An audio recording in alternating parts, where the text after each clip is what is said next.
souls, hello one and all.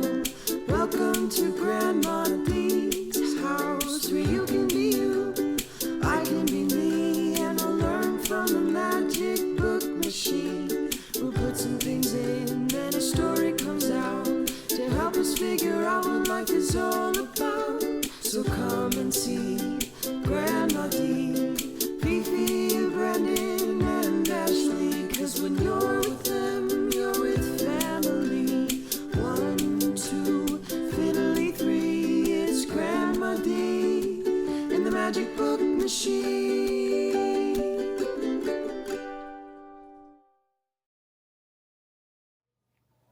Hi, reading friends. Glad you could make it.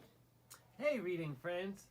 So before I start story time... Hey, Brandon, why are we reading this book?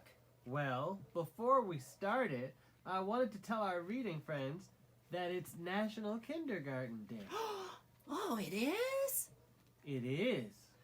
And that my brother Ashe is in kindergarten. Oh, yeah, I am. So, we get to celebrate you today, kindergartner. Really? Wow. Yeah. And so Grandma sent me her secret special bookshelf for a special surprise book. For who? Well, for all our pre-K and kindergartner reading friends, and for you, silly. Oh, wow. And Grandma D said since you're going into kindergarten, remember that using your imagination will get you far. And I bet that special surprise book will show me and the reading friends all about that, huh? Let's read it together, reading friends. Going Places by Peter and Paul Reynolds. Raphael had been waiting all year long for the Going Places contest, a chance to build a go-kart, race it, and win. When their teacher announced who would like the first kit, Raphael's hand shot up. The rest of the class watched enviously as Raphael walked back to his seat with a kit. Mrs. Shonda assured them, "Don't worry, you'll all be getting one." And they're all exactly alike. The kit came with a set of precise instructions. That made Raphael happy. He was very good at following directions. Raphael hammered, glued, nailed, and assembled his kit. His go-kart looked just like the one in the directions. He was feeling quite proud. Raphael wondered how his classmate Maya was doing. She lived right next door. He peered over the fence. "Hey, Maya, you haven't even started." Maya didn't respond. She was so intent on watching the bird in front of her and quickly sketching it that she didn't even notice Raphael. Then she just put down her pencil and stared at the bird dreamingly. Raphael shrugged and let her be.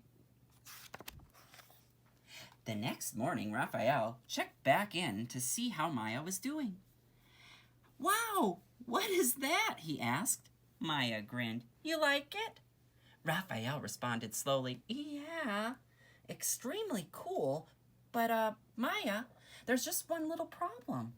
That's not a go-kart." Maya smiled. Who said it had to be a go-kart? Raphael was confused. The set of instructions inside the box were for a go-kart. But then again, they didn't say it had to be a go-kart. He looked again at Maya's contraption. After a moment, he grinned. "I get it. Hey, Maya, I really want to win this race. The instructions never said we couldn't team up either." And so they did, working late into the evening. The next day, everyone gathered for the big race. Each go-kart was a perfect replica of the other.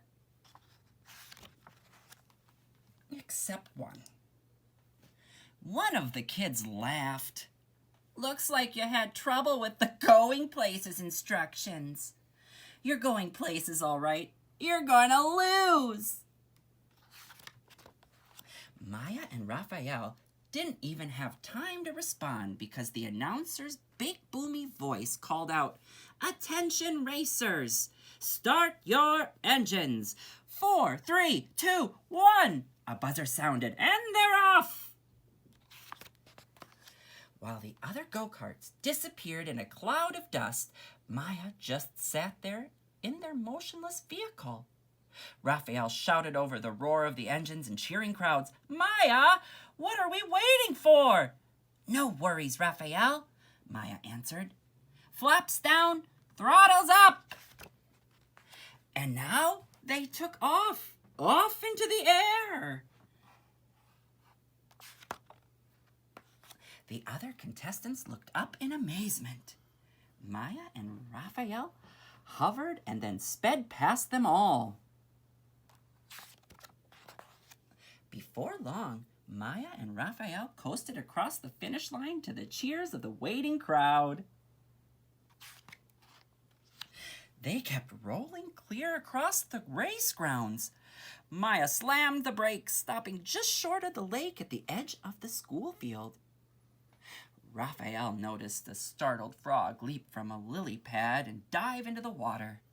He raised his eyebrow and looked at Maya. She smiled. "Raphael, are you thinking what I'm thinking?" Raphael just nodded.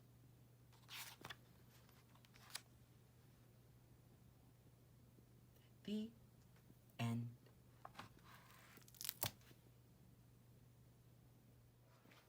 I sure liked that book reading, friends. Their car was so unique and different. 'Cause being unique and different is so very important. Exactly. Like me. I'm unique and different. And using my imagination is so fun.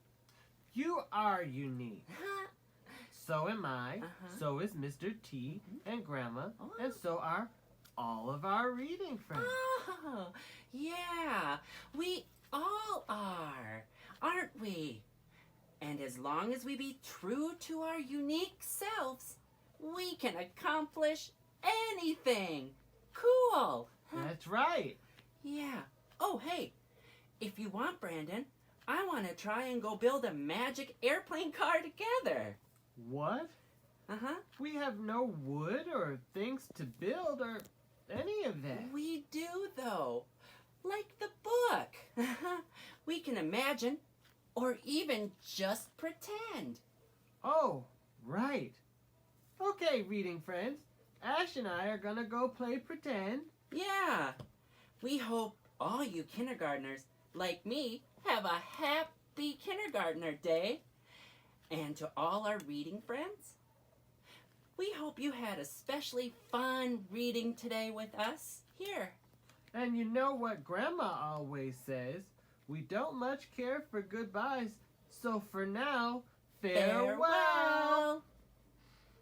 It's time to say farewell for now, farewell, farewell for now, for now. It's time to say farewell for now, farewell, farewell for now, for now. Our time has been such fun, our friendship's only just begun. So remember to share what you've learned with everyone. But it's time to say farewell for now, farewell, farewell for now, for now. It's time to say farewell for now, farewell, farewell for now, for now. Grandma D loves you and everything you are. You can bet we'll be with you even when we seem far.